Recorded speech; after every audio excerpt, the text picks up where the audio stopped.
Iyan, magandang araw, magandang buhay. Kung nasan ka man ngayon, welcome to The Broadcast! The Broadcast!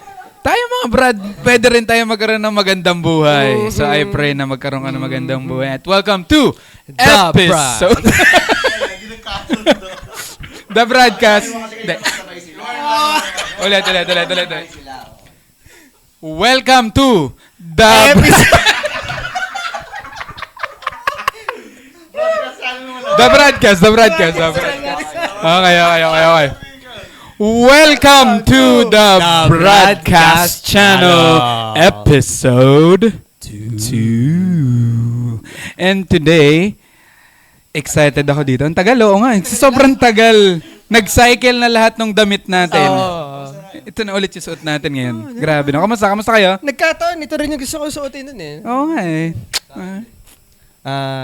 Pinalandry pa to. Pinalandry. Right before the recording, di ba? And for today, we're gonna dive in deeper kung ano ba yung mga pag-uusapan natin.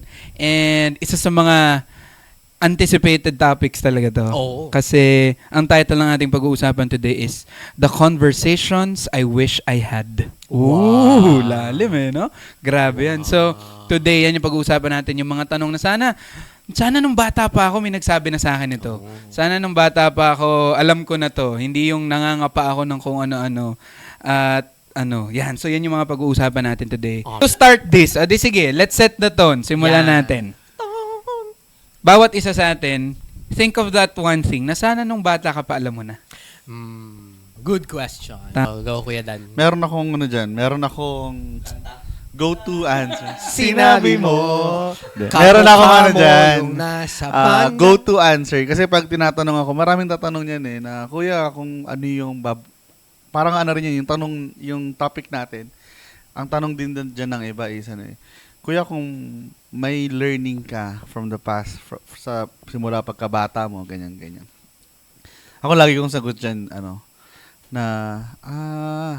okay lang palang magkamali.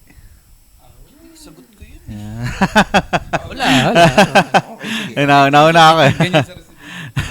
Pero ako yun yung conversation na sana tumatak na sa puso ko dati pala. Bata pa lang ako na, okay pala magkamali. Kasi, sa bahay namin, na parang, markahan ako na clumsy. Na, pag may mga may nalalaglag na plato, or na baso, nalalag na kutsara, ang inside joke namin sa bahay, nandiyan ba si Dan? Kahit katabi nila ako, ganyan. Pero for the record, totoo ba?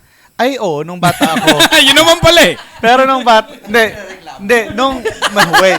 Saglit nga ni. So, kahit wala ako doon, pagkatabi nila ako. Naging label na.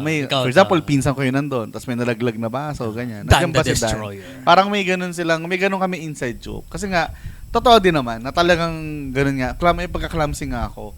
Hindi ko nga makakalimutan, may yung first communion. Siyempre, puti yung polo. Siyempre, first mo yun. First communion. Tapos, ganda ng pantalon, linis, ganyan. Tapos, papasok kami ng school. Biglang nagulat si mama, tsaka si mga kapatid ko, nawala ako. Nawala sila na yun pala, nadapa na ako. Tapos, legit. Tapos, makita nila, wala namang lubak dun sa sahig, walang bato, or walang any reason or possible reason para madapa ako. Pero nadapa ako, gano'n ako ka-clumsy. Tapos parang tumatak na sa isip ko na nung tumanda ako, ayokong tumulong sa ganyan kasi baka magkamali ako. Baka madapa. Ganun yung effect. Baka imbis na dati parang yun eh, ginagawa kong joke lang na ayoko pagsawa, 'di ba, pag magkatropa, nagsama-sama, ganyan, may mga tagahugas, may tagaluto. Sabihin ko, tagaluto na lang ako kasi ayoko makabasag ng pinggan nyo sa bahay, ganyan. Tumatak sa akin yung gano'n na hindi ko siya ginagawang big deal, pero napansin ko, habang lumalaki ako, high school, college, takot ako magkamali. Sobrang takot ako magkamali.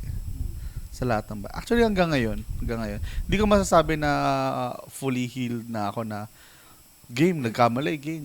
Kahit sinasabi natin siya sa youth natin ngayon, pag sinasabi ko siya sa youth, parang bumabalik din siya sa akin. May echo eh. Oo, Nagpa-bounce may back. echo. Lagi. Natakot ako magkamali. Sobra. Yun. Kaya pag may bagong bagay, takot ako magkamali. Yeah. Tapos yun nga, na conversations I wish I had na okay lang magkamali. Yan.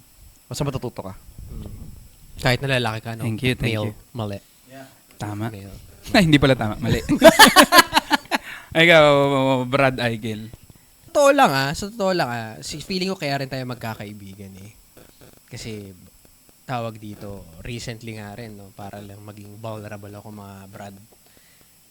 Tawag dito, malaki rin ang pressure sa akin magkamali. TBH, oo, sobra. Na para bang, na-journal ko to. Nox, nag-journal. Journaler. Journalist. No. Journalist? Grabe. Journalist, no. Computer engineer, journalist. No. Kasi part ng therapy ko magsulat, nag-journal ako. Tapos, nakita ko doon, nasabi ko, na-process ko, na in our family, it's costly to make mistakes. Ang gastos magkamali. Yun mismo Tagalog magastos magkamali. Yun yung nasulat ko mismo. Kasi, in our household naman, nung panahon kasi ng mga Fortaleza nung time ko, para nagde-deplete na yung yaman. Kasi mayayaman yung mga Fortaleza dati. Sa Cubao, Quezon City. Sa inyo yung Cubao? Muntik na. Muntik na. Grabe. Marami. Muntik na maging Fortaleza Coliseum pala yan. Grabe naman pala. Hindi yung Smart Araneta. Oo nga, sayang. Smart Fortaleza Coliseum. Ano po yung hindi siya biro? Hindi totoo, hindi biro. Ayun. Tawag dito, nung time ko na nasa pamilya na ako, parang nagde-deplete na yung finances, ganyan. Tapos parang ang hirap magpalit pa ng course, ang hirap na maulit ka na mag-repeat. Yeah. 'Di ba? Magkaroon ng summer classes, may nag-hire na tutor, ganyan, ang gastos. So, parang ang gastos magkamali.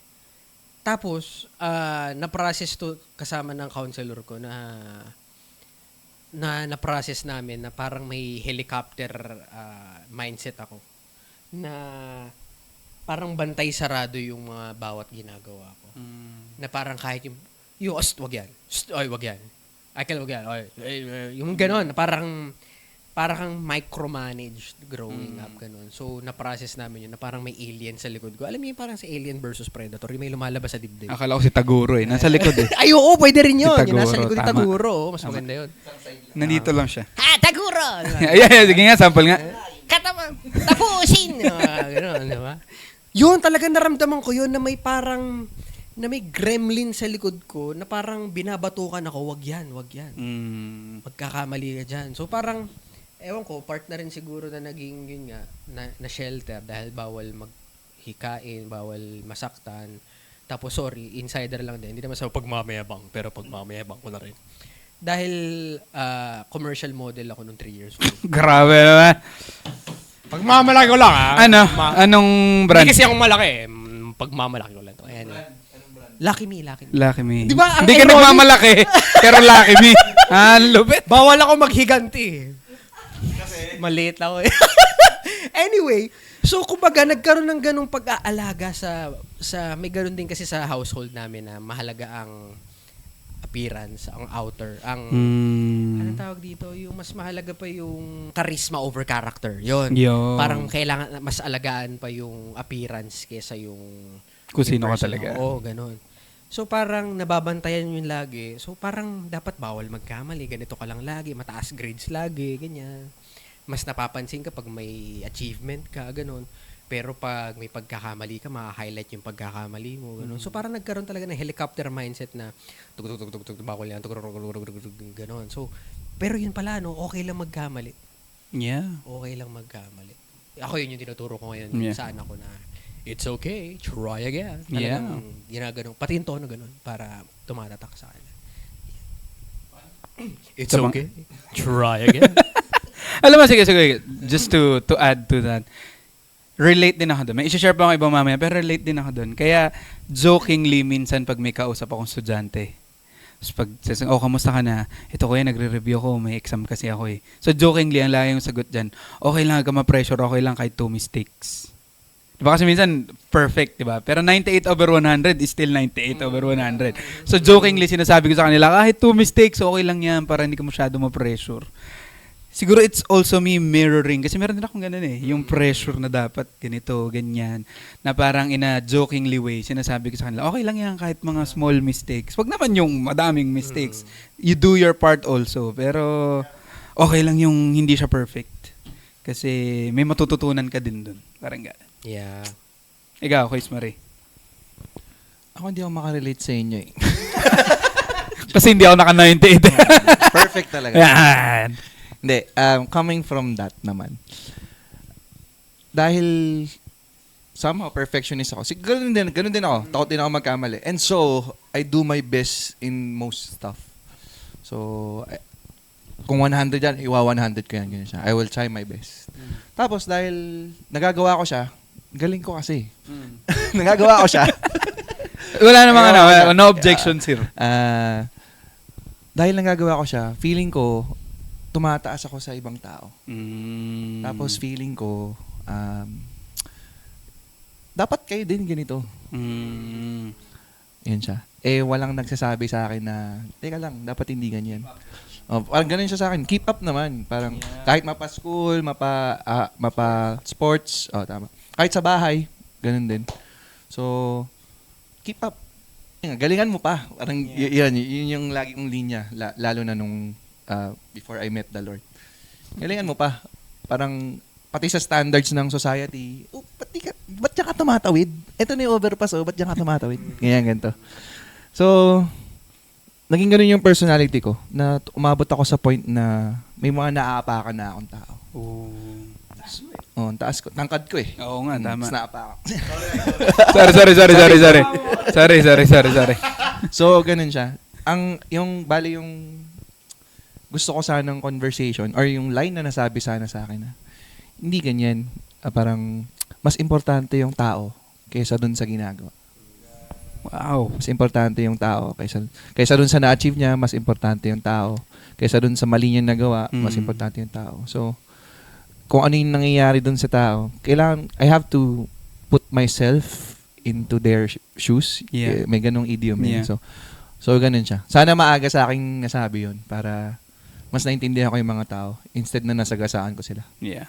Baka mas naintindihan ko sila, mas naparamdam ko yung pagiging Jesus sa kanila. Kaysa sa na-judge ko pala sila. Oo nga. Tama. Yun siya sa akin. Yes. Okay. Thank you, Chris. Para kumbaga may nag-ground sa'yo. Oo. Noon Wala kasi. Dati wala. Wala kasing lumibel sa'yo nun eh. Kahit ito, hindi ako nag-ground eh. Ay, nako. Ako, conversations I wish I had. This may sound funny, pero I wish I had conversations with my dad. I mean, hindi naman absentee yung tatay ko. Hindi naman, don't get me wrong, sobrang bait at mahal na mahal ko yung tatay ko. Pero kasi yung tatay ko, talaga pinaglihi siya sa baka. Yung pagkausap mo siya, ang sagot niya lang sa'yo, pa, kain na. Pa, may lalo Lakers ngayon. Ganun lang. So I didn't really have a conversation with him na malinaw na usapan. I didn't really had ang tawag dito, the privilege of having, mapagtatanungan ko naman siya. Pero hindi yun yung, anak, ganito yan ganyan. Kasi yung tatay ko, pag tinanong mo siya, sagutin ganyan. Pero pag di mo siya tinanong, hindi. Kasi sobrang introvert niya talaga. As in, sobrang hindi talaga siya makuwento. Parang si Aigel talaga. Nung past life niya. Ay, nako. Yun. So, I wish I had conversations. Kasi, because I was not getting that with my dad, I was seeking it elsewhere. I was getting conversations, I was getting validations from other people, from friends, from kahit nga mga janitor eh.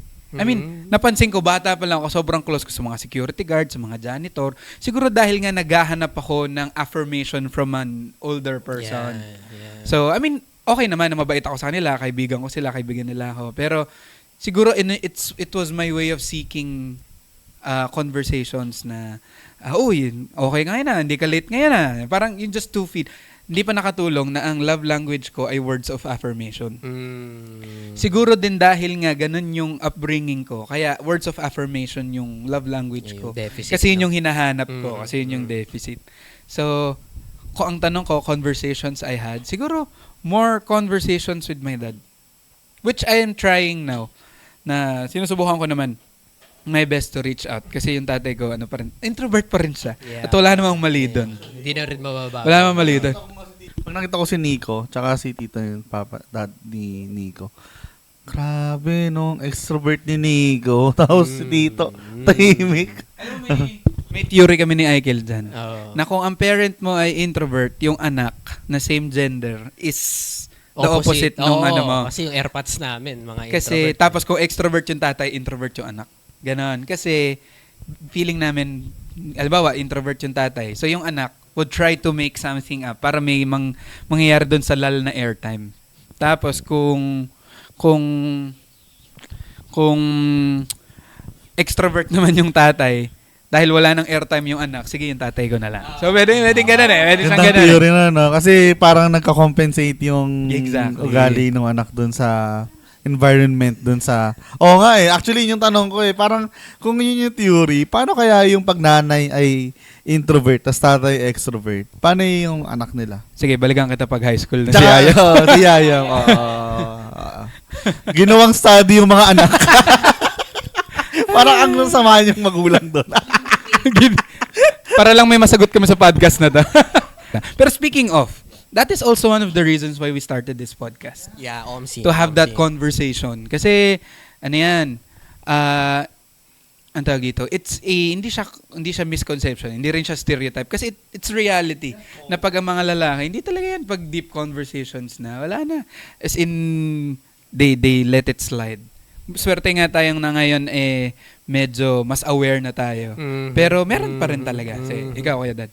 Ano nga eh, di ba parang sa kultura ng mga Pilipino na paglalaki ka, parang mas nagiging komportable kang pumasok dun sa deep conversation kapag meron kang harap na bote.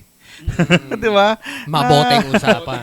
Maboteng usapan. Na, ayun yung parang nagiging kultura ng mga Pilipino na before fully mag-open ng isang lalaki, kailangan muna may dalawang May chemistry bote na. muna eh. May chemistry. Pero Nahahalong mga Oo. chemicals. Pero yun nga eh kasi hindi din hindi din siya healthy kapag lagi mo siyang gagawin. Hindi ko Oo. hindi siya healthy, Kawawa di ba? naman yung liver. Hindi siya healthy Deader kapag na lagi siya. mo siya. Na, for example, kailangan mo lang may joke. Let's pause for the joke. Na deader. Na-deader. Kakainom kasi yung liver. Deader. Pero it's not healthy na tayo kailangan pa natin ng hindi ko ginajudge or minamasama yung mga tao ganun kasi ganun talaga kanalakihan eh. Maski naman ako dati before ako mag-open up fully, parang kailangan mo na may San Light dyan or pale pilsen ganyan. Kaya grabe yung uric acid ko ngayon. Pero yun siguro din na isa sa mga lagi naming sinasabi sa youth namin na hindi natin kailangan ng ganyang bagay. Let's practice. Let's train ourselves na okay lang. May safe space ka kahit lalaki ka. Kahit hindi kasanay sa bahay mo, dito gawin mo. Tapos practicein mo dito. Tapos maybe in the future, madala mo sa bahay mo. Magkaroon kayo ng healthy conversations ng pamilya mo. Lalo na as men kasi talaga na tawag dito, typically kahit gaano ka extrovert na mga lalaki, men have a tendency to sarilihin talaga. O ibaon yung nararamdaman. Sweep it under the rug, ganyan. Tapos eventually, magbi-build up into resentment. Kaya may tendency ng lalaki sumasabog. Yeah. May Kasi nga, rage. tayo, ewan ko, kung naranasan Binabaon. din yun ng mga younger generation ngayon. Kasi, correct me if I'm wrong, parang nagiging healthier na eh. Na, for example, si Yayang, pag nagtatantrums, di ba, parang naririnig ko sa inyo ni Ellie na okay lang, labas mo yung emosyon mo sa mga nakita kong bata na lalaki. Sinatnat, Suppressed. ganun din. Sinatnat, na pag sila atinika, nagtatantrum sinatnat, okay, labas mo lang yung emosyon mo. Parang bata ako, hindi eh. Oo, bawal. Parang nadapa ka, huwag kang umiyak. Oo. Masakit eh. Ganun. Suppressed Yeah, emotions. oo. Yeah, kaya din nung paglaki natin, feeling ko again, I'm not a licensed psychologist, pero ang laki sigurong epekto no kapag alam nating i-manage yung emotion natin properly. Yeah, din. regulation. No? Yeah. Emotional regulation. MCM, totoo yun. Ikaw, Huis. Anong mga... Anong tanong? ang tawag dito? Why do you think it's important to have safe space for men? Yeah. Agree ako dun kay Ike eh. Yun nga, parang madalas yung lalaki sinasarili. Parang kahit ako growing up, kahit nung bata, minsan din ngayon as a husband, minsan ayoko na lang ma-stress yung asawa ko. So, Hindi ko na lang sasabihin. Hindi ko na lang sasabihin. Tama. To protect other people. So, kaya importante na may safe space. So, ako, recently, naghahanap ako lagi ng, aside from yung sports, yan kasi nakaka-release talaga ng happy hormones. Pero, iba rin yung may kausap ka. Oo. Nung nakaraan kasi si Kratos lang tsaka si Atreus. Kausap ko. Meron nga. Si Yoru. Di ba meron yang Kausap na ko eh. uuso ngayon na di ba dati pagka lalabas kayong kakaibigan, mag-golf kayo, ganyan. Ngayon may tinatawag na rage room. Yung maglalabas ka lang ng galit mo. plato, tapos Babasag ka lang ng babasag ka plato. lang, ganyan. At ang mahal, pre.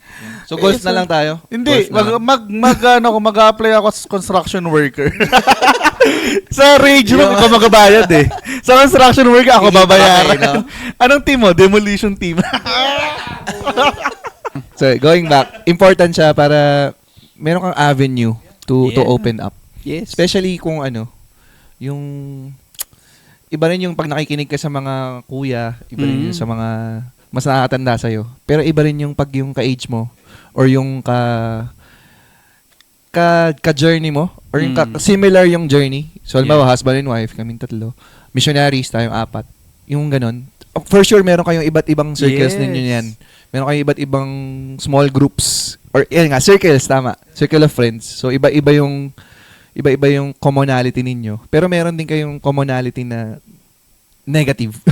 Yung mga problema ninyo, mga pinagdadaanan ninyo, most likely may common ground yan. So, conversations like this are very important. And yun nga, hindi naman kailangan laging may chemistry.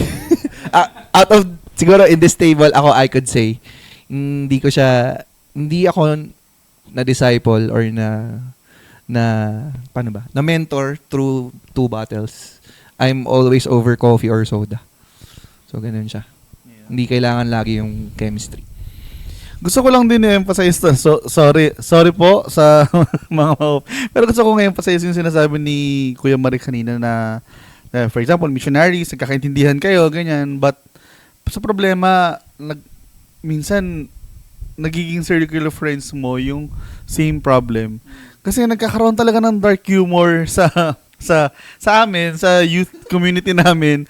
Nagkakaroon ng dark humor na sorry, kasi di ba? wait lang. Prudence. Di ba? Temperance. Ayun yung warning nila sa akin. Hindi. Kasi dati kasi pagka part ka ng or yung family mo is a broken family, parang kawawa, I mean, okay ka lang ba? Ganyan. Parang it's a rare thing. Sadly, ngayon, parang siyang, broken family ka, appear, ako din.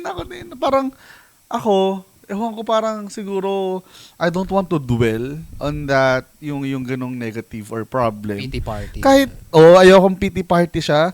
So, minsan, kapag, nag-dark jokes na lang ako about, kasi part ako ng broken family, na may mga youth ngayon, na ganun din yung mga jokes. Hindi ko alam kung tama ba yung nasimulan kong kultura. Pero ganun din sila na, though, ngayon pinapractice namin na kapag seryoso yung usapan, ganyan, na we really need to open up. Kasi nga, again, safe space.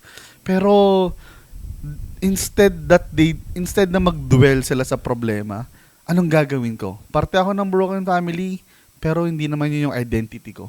And usually those things, you process it with people. Yeah. You don't usually do it by yourself. Kasi if you do it by yourself, tendency mo is to it's either you self-medicate yourself or you justify all of the actions that you do. Kasi victim ka na lagi. May iba, biktima na sila. Nabuhay sila sa, di ba? Tapos yung iba, nakakainis pa. dahil may ganong problema, nag-dwell. Sorry, hindi ko...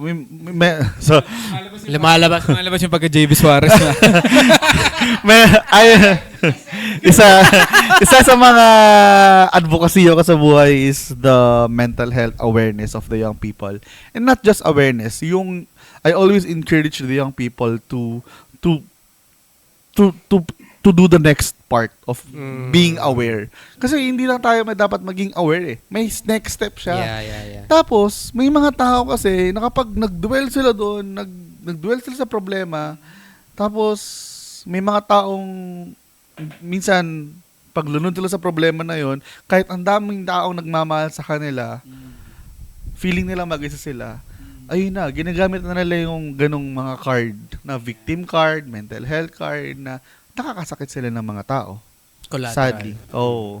And again, if you are in that process, so ako personally, I want to encourage you to do the next part. Because number one, you're not alone. You're not. Kaya din, again, isa nga to, why do we do start this podcast is we want to help you guys. We want to help you. And we're opening, parang binubuksan din natin yung buhay natin sa kanila. Ano? Kasi asaya naman ang private life, pero dahil sinimulan din namin to, binubuksan namin yung buhay namin, yung puso namin sa mga makikinig. No? Akala ko gagawa lang tayong kwento-kwento. Sorry. Ano bang karakter ko today? Ay, nako. And gusto ko yun eh. Gusto ko yung sinabi ni Dan. Kasi isa din sa mga napapansin ko.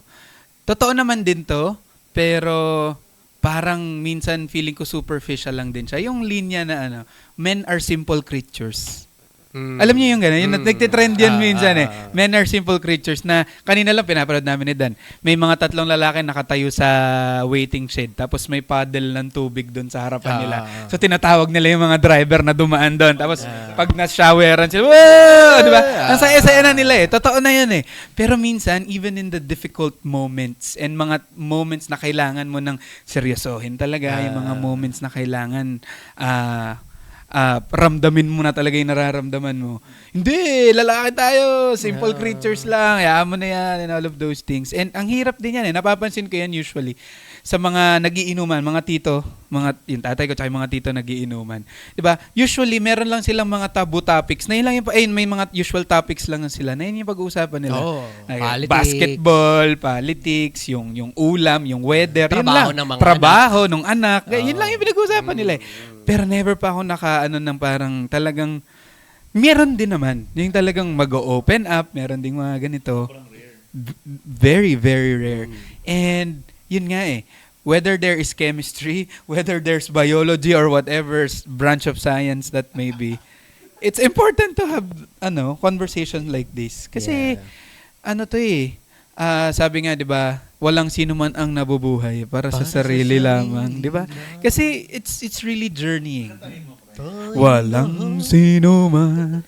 Di ba? Ganun doon. And that is also part of the reason why we're doing this. And so, if that's the case, kung kayo yung tatanungin. Kasi ito, sa dulo ng episode, I'll let you send in your questions. Malay nyo in the future mapag-usapan natin. Tapos, if we did dive deeper into it, kasi we could learn from that also. Your experiences, we're sharing our experiences.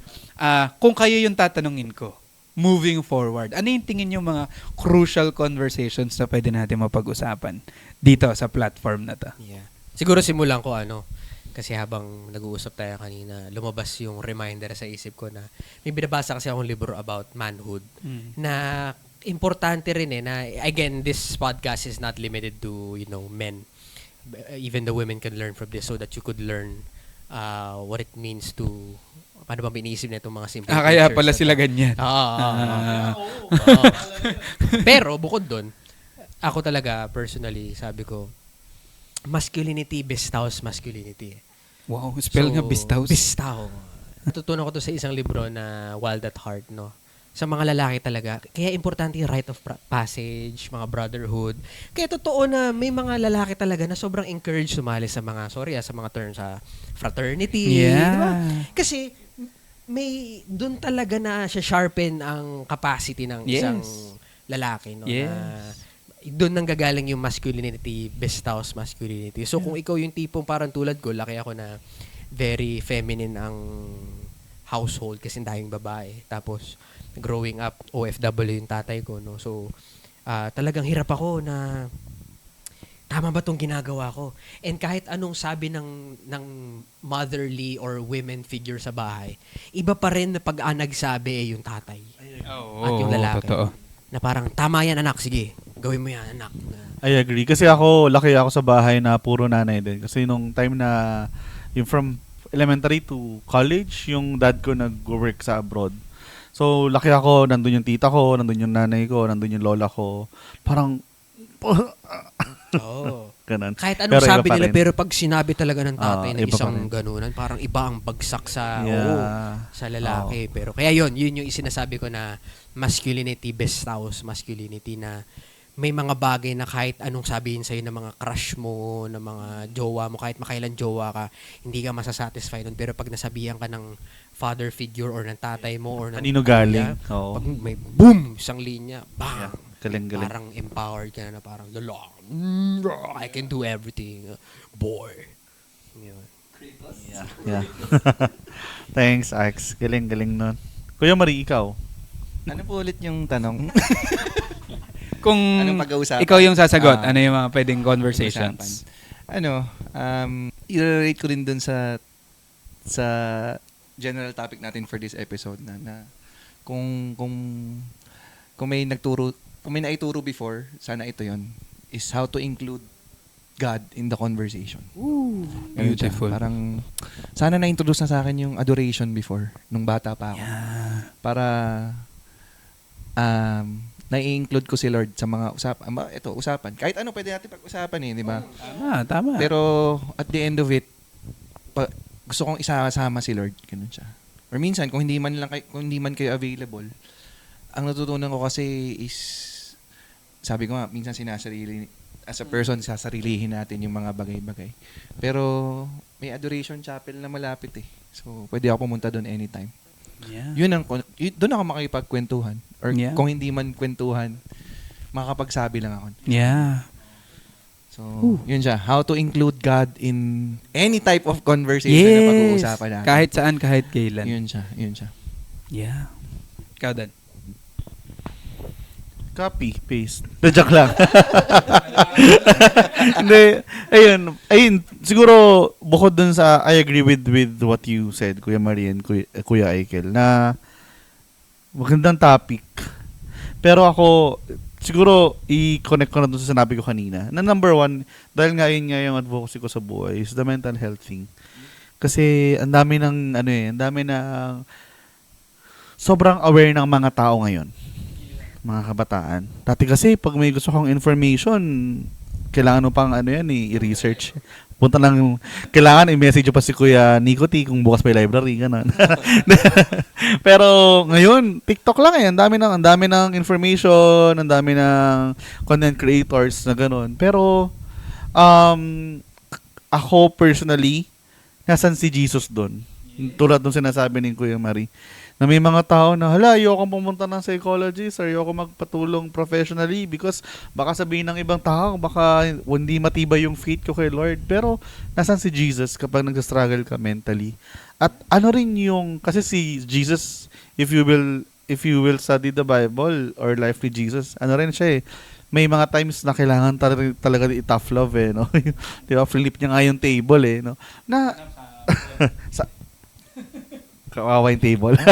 Pero, Tanggalin ko muna. pero ano rin after? Na, yes, Jesus will comfort you kung anong struggle mo ngayon, but, anong gagawin mo to help yourself also? And, ayun din, ako laging, siguro, if you will listen to me personally, laging ganyan yan. Sa mga nakakilala sa akin, I always encourage them to take the next step kahit nakakatakot. Kasi, ang lagi ko ring reminder is hindi tayo mag-isa. Reminder ko rin yung sarili ko yun, na hindi ako mag-isa. And pangalawa, siguro ako, sabihin ko na to, relationship thing. Kasi, laging, nasan din si Jesus doon. At dapat nandun si Jesus. Oh, dapat tatlo. Tatlo kayo Dapat no? tatlo. Jesus lang ang pwedeng third party. Yeah, actually. And sinasabi ko to ngayon hindi dahil si Kuya Dan ay sobrang perfect ko na hindi ako nakasakit nung high school or college. Hindi eh. Nanggaling ako doon actually. Hindi ko na siya kwento ngayon. Baka humaba yung episode at baka oh, wag naman, grabe naman. Pero Episode 4, Kuya Dan. sasabihin ko to ngayon kasi may mga desisyon akong ginawa in the past na nakasakit ako na ibang tao at nasaktan ko rin yung sarili ko. And kaya din maganda sigurong pag-usapan siya in this itong ginagawa natin kasi para matulungan din namin kayo na maintindihan na kapag ginawa mo to, anong possible effect niyan. Pagka pumunta ka sa bahay ng girlfriend mo na wala doon yung pamilya niya, anong possible effect niya. Yung mga ganong simpleng bagay na it will lead you to hurt your partner and yourself. And sana hindi na siya mangyayari pa. Yun. So, yung mga ganong simpleng relationship thing, yun yung sa akin. Alright, thank you mga quiz. And sige, to close this episode, kanina pati pinag-uusapan, sana may nakapagsabi sa akin ng ganito, sana ganito, sana ganito. Kung meron kang one line na gustong iwan sa kanila ngayon, na talagang grabe yung naging effect sa buhay mo, maybe some of the people are listening right now are going through something ganito, or maybe they're questioning, they're doubting, they're asking, looking for answers or whatever. Or yung iba, okay naman sila, pero biglang pag narinig nila yung one line, okay nga no, teka lang. Ano yung one line, or ano yung philosophy na yun, or yung thing na gusto nyo i-share to close this episode? Ako, yun, sisimulan ko sa kaninang sinimulan ko rin na pag-usapan na it's okay to fail as long as matututo ka doon. You don't waste your experience. Kasi nga, 'di ba, ang cliche mo pakinggan, experience is the best teacher. Na lahat ng nangyayari sa buhay natin, pwede tayo matuto doon eh. Kahit pag nag-success ka, successful yung ginawa ko, ano yung ginawa mo doon para maging successful ka, para gawin mo rin at ipasa mo sa iba, mentoring. Pero, same with, pag nagkamali ka, yun yung sasabihin mo sa ibang tao, natuto ka doon, mentoring din siya na you learn from the experience yourself, tapos you pass it sa mga next generations. Yun. As long as, again, tututo ka. Hindi yung, nagkamali ako, kawawa ako, period. Huwag natin sasayangin lagi yung opportunity to learn. Yun. Ako may naisip ako siya. Yes, go. So from one mentor of mine to you, no, hopefully dito sa podcast itong one-liner, I hope you find your character arc. Character arc. Kasi sabi ng mentor ko, yung arc na yun, ARC, na magkaroon ka pa ng awareness, and that awareness should lead to realization, and the realization should lead to change. Wow. No, na a character arc talaga. Na to the point na nagdagan ng letter H pa yon, arch na talaga siya na arc. Na dahil doon mahanap din yung healing. Yung healing mo, that's yung character beautiful. arc mo. Kasi pag Ganun na. pag naabot mo yon, lalabas yung tunay na ikaw. Yeah. Yung tunay na ikaw na papagmahal, Yeah. na hindi takot.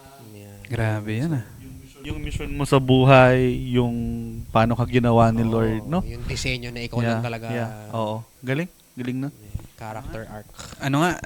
Review. A, Awareness. awareness. R, Realization. C, Change. H, Healing. arch. Arch. Yan. Yung pagka nagkasugat ka, Arch. Arch to. At pag nasugatan tayo mga archer tayo. Namamana, ano? Arch. Ako ano po ulit yung tanong? One-liner, love is patient.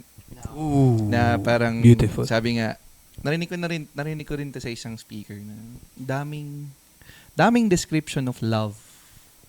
Daming description. Love is patient, love is kind, blah blah blah blah blah. Pero yung unang description dun sa Bible verse, may Bible verse about it, is love is patient. Relate ko lang din dun sa yung sana natutunan ko before. Mhm. Yun yung kulang ko eh. yung patience sa ibang tao. Kaya malaking bagay siya. Sana mapag-usapan din natin. So yung patience, parang ano siya eh. Isa siyang, ang tawag dito?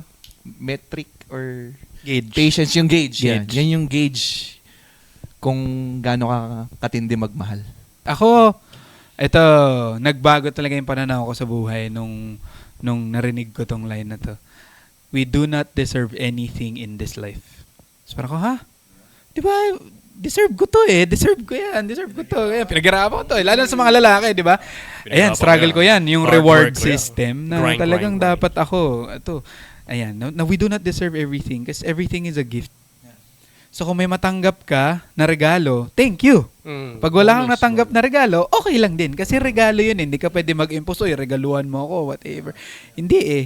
So when you look at it, you really don't deserve anything in this world. And yet, you still get something. Tapos magugulat ka lang yung mga nakukuha mo, ito pala yung kailangan ko. And yun yung God's grace eh, di ba? And when you think about it, when you really think about it, would you really want to get what you deserve? After everything that you did, lahat ng inisip mo, lahat ng ganito, Lahat ng collateral damage mo na natututo ka pa. exactly. Gusto mo ba talagang makuha yung deserve Deserve mo? mo. Kasi kung just Ilang lang si babae Lord, nasaktan. God bless sa'yo, di ba? Pero we're blessed to have a God who is just and loving. And yun na, we do not deserve. So let's be grateful with a lot of things happening in our life. And may nakita kong reel kanina, sabi niya, happiness is free. Tapos yung ginawa niya lang, tumatawa lang siya sa bus. Kunwari nanonood siya ng ganyan, reel, tapos naka-headset siya, sumatawa lang siya ng malakas. Parang si Raulo lang yun. Tapos may mga tao sa paligid yung tumatawa na lang din. Kasi, ayun happiness is contagious. It's something. And happiness, it's always rooted in gratitude. So, yun yung aking pinanghahawakan. And kayo din. As we close this, we would like to invite you to send in and share in yung mga questions nyo, yung mga things that you wanna talk about here in this podcast. Kasi we'd love to hear from you also, and we'd love to get to know you more.